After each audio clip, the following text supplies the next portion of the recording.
Hey guys, this is Jeff of Fluent American checking in, and today we're doing another video of pronunciation analysis, this time with the YouTuber Davie504.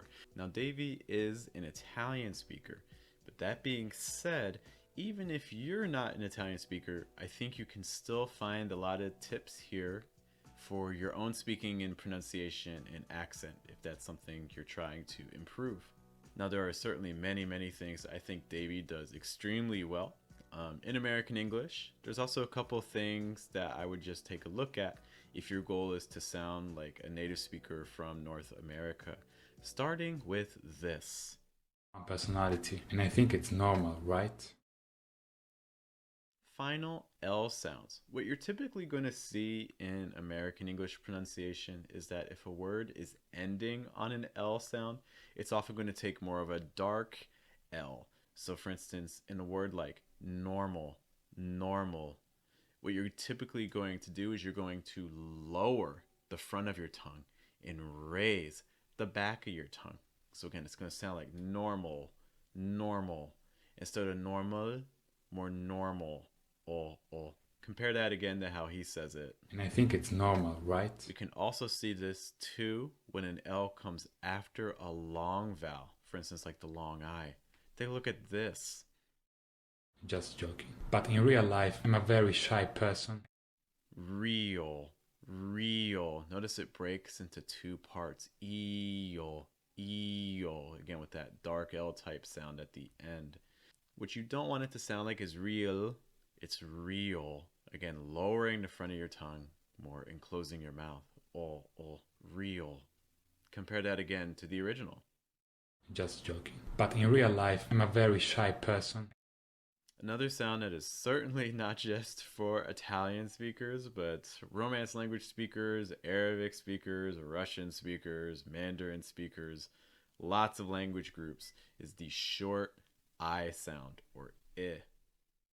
I'm not crazy, right? No, I think we all act differently. Differently.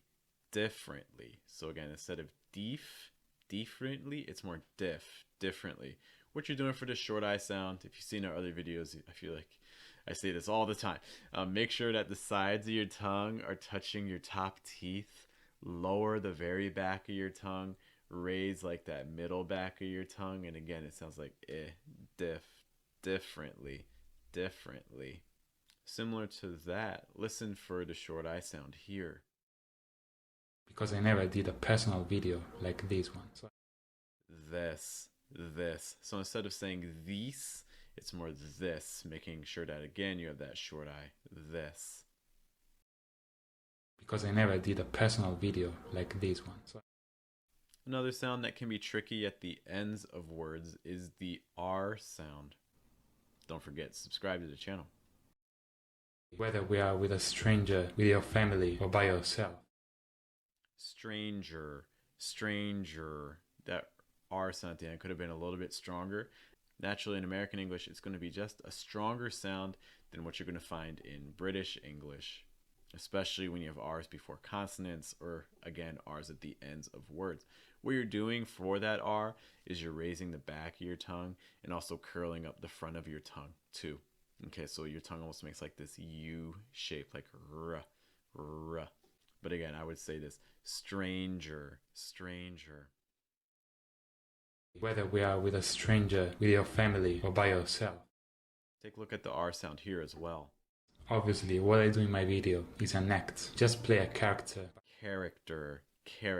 Again, holding that R sound at the end. Character. Another common feature of American English pronunciation is going to be reductions, especially for unstressed syllables in words. I don't actually say OMG every 5 seconds. Seconds. That's how you want to pronounce that second syllable there. Seconds. Notice the stress is on the first syllable, so the second syllable can be like a real quick schwa sound. Kins. I don't actually say OMG every 5 seconds. This reduced sound with a schwa, where again you're closing your mouth more and relaxing it, slightly raising the middle of your tongue for that sound. It can also appear at the start of a word too. Starts of words can also be reduced, like here. I still think guitar is kind of bad though. Guitar, guitar. So instead of gi, it's more of a g. So it's not guitar, it's guitar, guitar. Stressing the second syllable. There's one last sound I want to look at before we examine some of the great strengths that I see. By the way, if you're looking for pronunciation corrections every day for your accent, you should be in our Telegram group. Visit patreon.com/fluentamerican. I don't actually slap random people on the streets. Slap, slap. I really hate bringing this sound up. This is one of Davie's trademark words here. But again, it's not going to be an eh, so it's not slap. It's more slap, ah. The way to make that ah sound in a North American pronunciation, what you're going to do is you're going to lower the back of your tongue, lower the front of your tongue, raise that middle of your tongue. So again, when you open your mouth wide, you should see the middle of your tongue, like ah, ah, slap, slap, slap.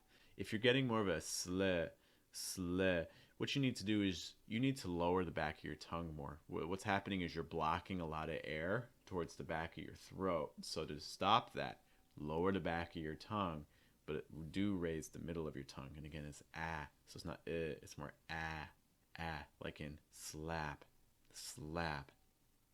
Again, a lot of these things are very nitpicky and minor. I think in general, Davie speaks really well. Part of the reason for that is I think he has a great use of things like stress patterns, as well as natural features like tag questions. For instance, here. Personality, and I think it's normal, right? Notice that he's holding the word normal a little bit longer, because English, again, is a stress time language. So when a word is being stressed, you want to hold it a little bit longer than the surrounding words. And also, for instance, things like intonation. So for instance, when he's saying right, tag question, for tag questions, you're typically going to raise, have a rising intonation. Right, right.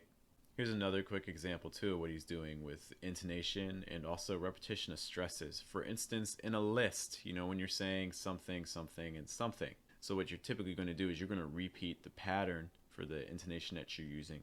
And you also want to repeat the stress pattern you're using as well. Whether we are with a stranger, with your family, or by yourself. So for instance, he's stressing the nouns here. Strangers, family, yourself. Notice also that he's repeating the same intonation pattern for all of these, and that's going to be key to sounding natural. Have another person whose English you'd like to see analyzed? Be sure to let me know in the comments.